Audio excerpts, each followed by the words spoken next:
रमाकांत एक ढाबे वाला था। उसका ढाबा हाईवे पर था, इसलिए अक्सर वहाँ ग्राहकों की भीड़ लगी रहती थी। भाई एक छोले पूरी, एक पुलाव और एक दाल खिचड़ी, पर जल्दी करना। आप बैठिए, अभी भेजता हूँ।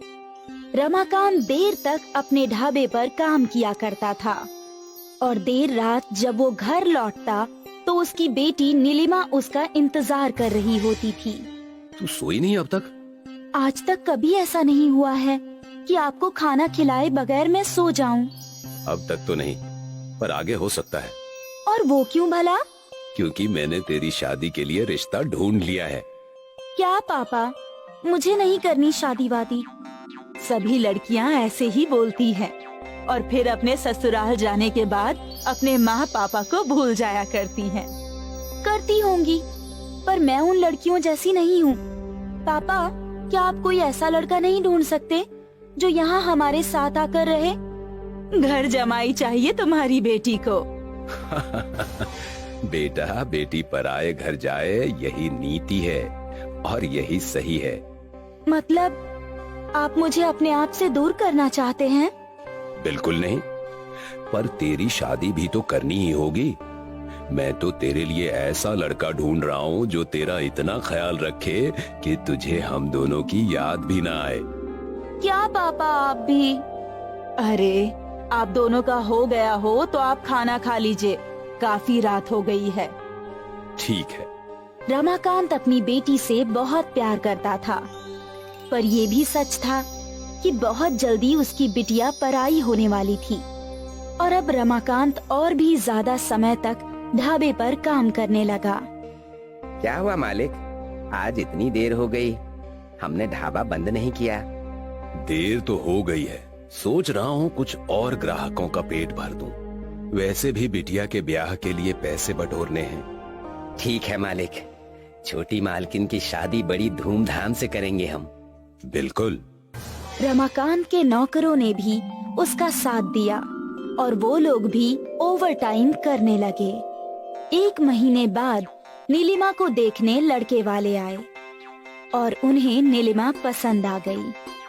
2 महीने बाद एक बहुत ही शुभ मुहूर्त है, इन दोनों की शादी के लिए अति उत्तम। ठीक है पंडित जी। सभी लोग खुश थे।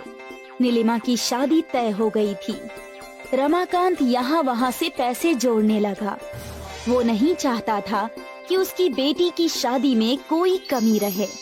पर एक दिन जब वो हड़बड़ी में हाईवे का रोड क्रॉस कर रहा था, तभी एक ट्रक से उसका एक्सीडेंट हो गया और वो वहीं मर गया।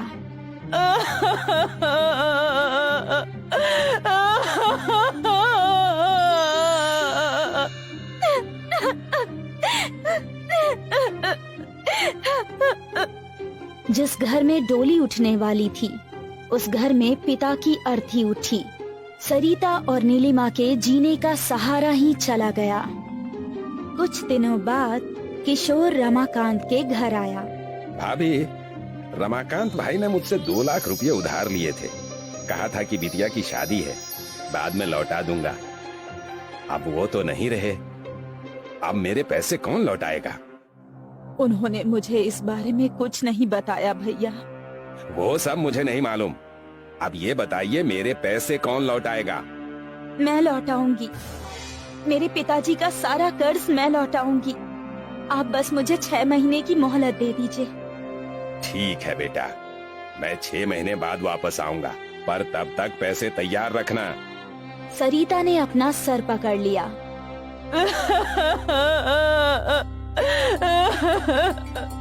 माँ, तुम चिंता मत करो, सब ठीक हो जाएगा। पर ये कर्ज कैसे उतारेंगे?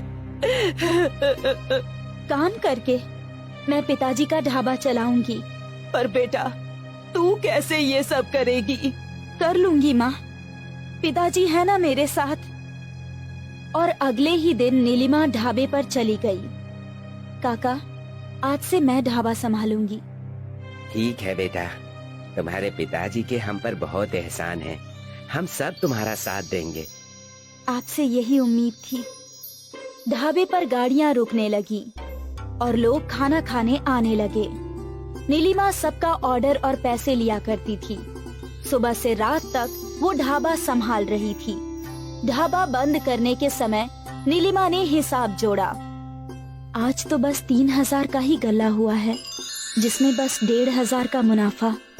ऐसा चलता रहा तो मैं किशोर काका का उधार कैसे चुकता करूंगी? हे भगवान, मेरी मदद कीजिए। अगले कई दिनों तक नीलिमा सुबह से रात तक काम करती थी, पर जो मुनाफा वो कमा रही थी वो कम ही था।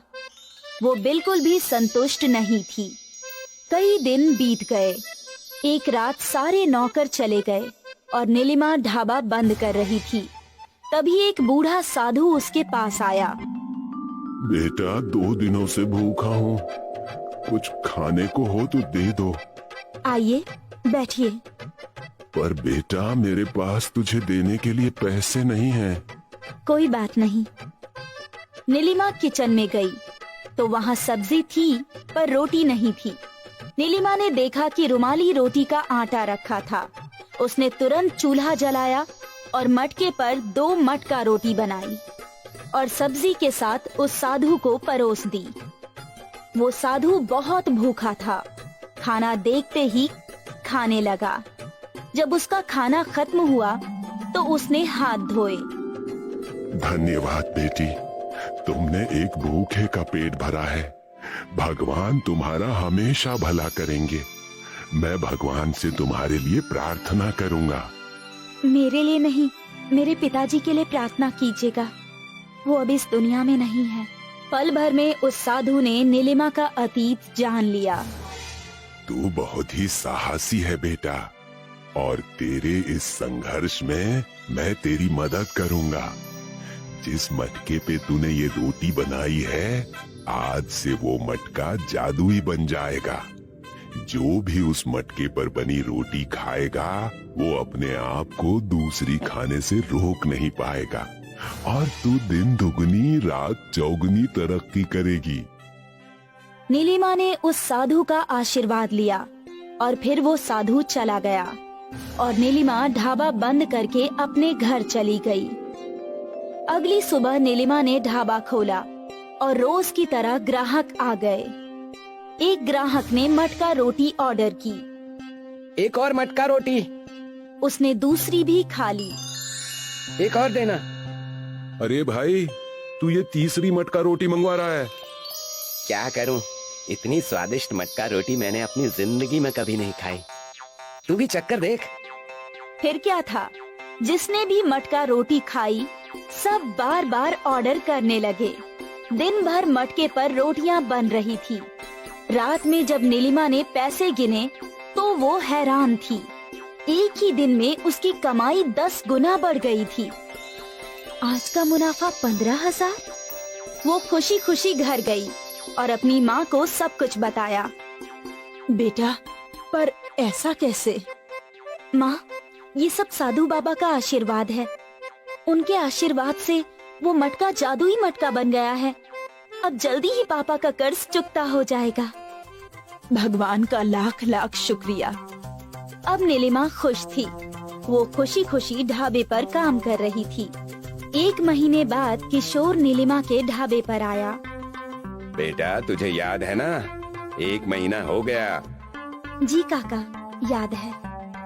नीलिमा ने गल्ला से 2 लाख रुपए निकाले और किशोर को दे दिए। ये रहे आपके पैसे। इतनी जल्दी? बेटा, तूने इतनी जल्दी इतने सारे पैसे कहाँ से कमाए? भगवान की कृपा से। नीलिमा ने किशोर के कान में जादुई मटके का राज बताया।